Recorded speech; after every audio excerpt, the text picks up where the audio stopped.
थांनाय जि जाबाय थानाय मेट्रिक आनजादखौ लानानै गोनांथार आयदानि सायाव जों दिनैनि बे खौरां मेलखौ जों लानाय जादों। जि मैया जालांनाय मेट्रिक एग्जामनि जि ससियेल साइन्स एबा समाज बिगियान आयदानि जि सोंलु बेखौ जोङो नुदों आरो गोबां गार्जेन आरो फरायसुला फरायसुलि एबा फोरोंगिरिफोरनिफ्राय जों रिपर्ट मोनदों दि बेयाव सोंथि बिलाइयाव गोबां गोरा एबा सिगांनिफोरनिख्रुइ एसे सोलायनाय जों नुनो मोनदों बेयाव जाय सोंथिनि फिननायखौ होनो थाखाय जोंनि थाखो 10नि फरायसाफ्रा हाख'वा बा बेयो 10 थाखोआव फरायनाय गथ'फोरनि होथावना माखासे सोंथिनि एन्सारफोरखौ दिनै नुनो मोनाखै। दा बेखायनो जों आसाम गभर्नमेन्ट आरो Assam state school education board बिथांमोनखौ जों खावलायगोन दि बेयाव जाहाथे रावबो फरायसुला फरायसुलिफ्रा बिनिफ्राय पास जानायनिफ्राय जानगाराव थानो नाङा बेखौ जेरैखि जाया बिथांमोना बिनि राहा लानांगौ। मानोना बियो बिथांमोननि जि कुइसन पेपार बेखौ जों नुदों बियो 10 स्टेन्डार्डनि बियो जायाखै कि बिथांमोना APSC UPSC आनजादनि बायदि बियो होदों। मानोना बे APSC एग्जाम नङा, बे क्लास 10 नि मेट्रिक एग्जामसो। गुबुन बोसोरफोरावबो MCQ खौ बिथांमोना होबोदों आरो बेबायदिनो सिगांबो होदोंमोन। खिन्थु देग्लाय नि MCQ फोरनि माखासे सोंथिफोरखौ नायोबा बियो गोबां क्रिटिकेल, गोबां माने बेले बेजे बेयाव खालामदों। गोबां फरायसाफ्रानो बे जेंनाजों मोगा मोगि जादों।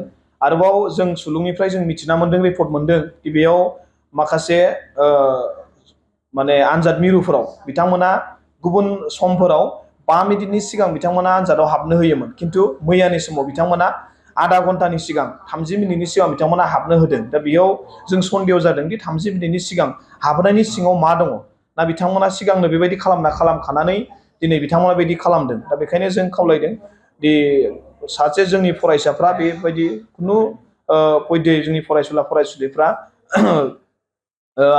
नाम्बार मोननायनिफ्राय जानगाराव थानो गोनां हयथ' जाया। दा बेखायनो जों खावलायगोन। आरो जाखिनि फरायसुला फरायसुलिफ्रा जिनिफ्राय जों जि रिपर्ट मोनदों बे फैबाय थानाय समाव रिजाल्टआ बेसेबां मोजां जागोन जों बेखौ बारा आसा खालामाखै। दा बेखायनो जों माने खावलायदों दि माने फरायसाफ्रा गोबाङानो जोंनो खोन्थादों दि लिरनो हायाखै, एन्सारखौ बिथांमोना होनो हायाखै।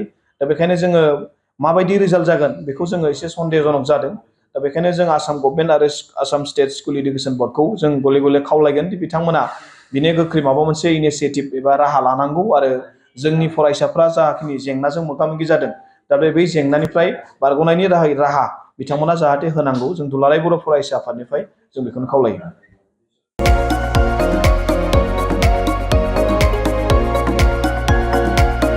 क'क्राझार सहरनि गथ'सा लाइमोनफोरनि थाखाय गोजोनथाव खौरां। क'क्राझाराव गिबि खेबनि थाखाय गोदानै बेखेवदों इउनिभार्सेल गेम जन मुंनि मोनसे डिजिटेल गेलेमु सेन्टार। क'क्राझार सहरनि ग्रीन फिल्डनि साखाथि इट्स भबानिपुर जेडी रडनि लामा सेराव गोदानै बेखेवबाय इउनिभार्सेल गेम जन।